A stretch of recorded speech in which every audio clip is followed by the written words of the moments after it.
The interrogation chamber aboard the Vorthan dreadnought was designed to intimidate. The walls, made of dark, curving metal, resembled the inside of a leviathan's ribcage, traced with cold blue circuitry. Even the air held a sterilized taste of fear. Commander Rexer stood behind the observation glass, his mandibles tight with tension.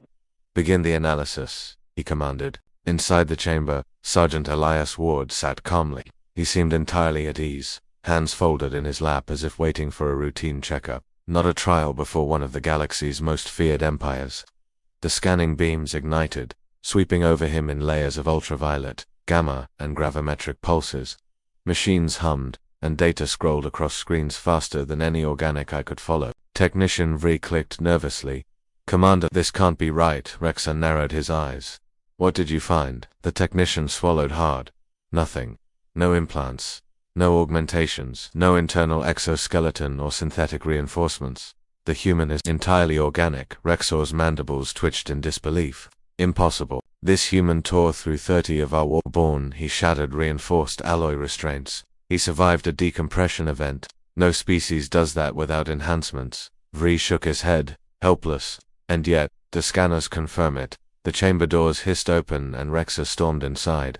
Ward looked up, offering a polite smile. "You guys finish poking around in my insides." Rexer stood inches from him. "Human, identify the cybernetic augmentations you are masking." Ward blinked. "Masking, buddy? My file says baseline human. You think I'd lie? I mean, look at me. I'm squishy."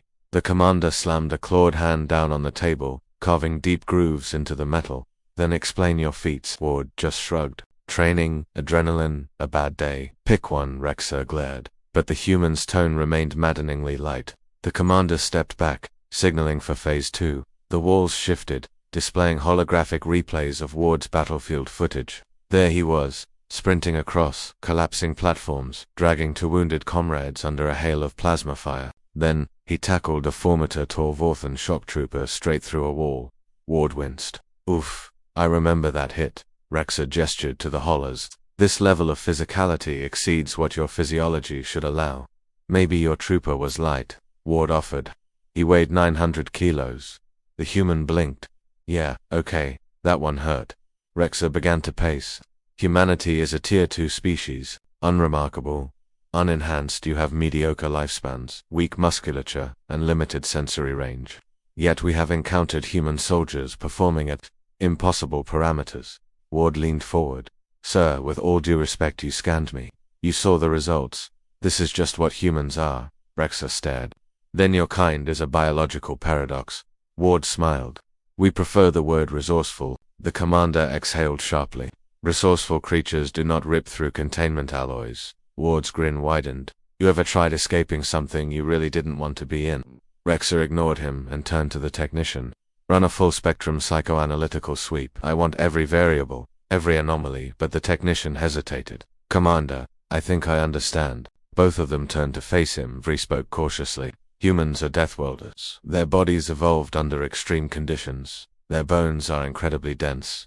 Their muscles are layered for explosive output. Their adrenaline response is absurdly potent. Even their pain tolerance. Humans can operate with injuries that would incapacitate most species." Rexer scoffed. "You're saying this creature is natural?" "Not just natural," Vri said, adjusting the holodisplay. "Optimized by evolution. Built to endure suffering. Built to survive. Built to adapt." Ward shrugged.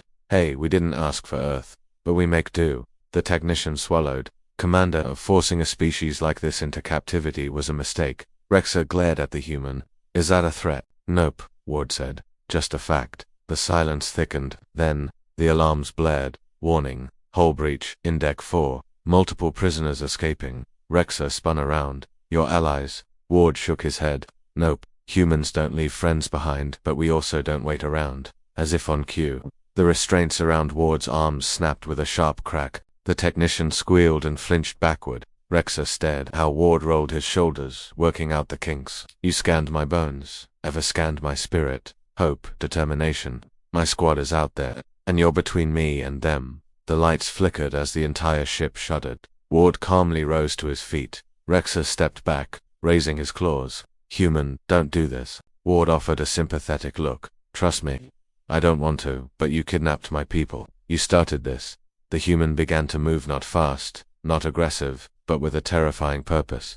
Every step radiated the quiet certainty of a creature who had survived a world that was determined to kill it. Free, whispered Commander.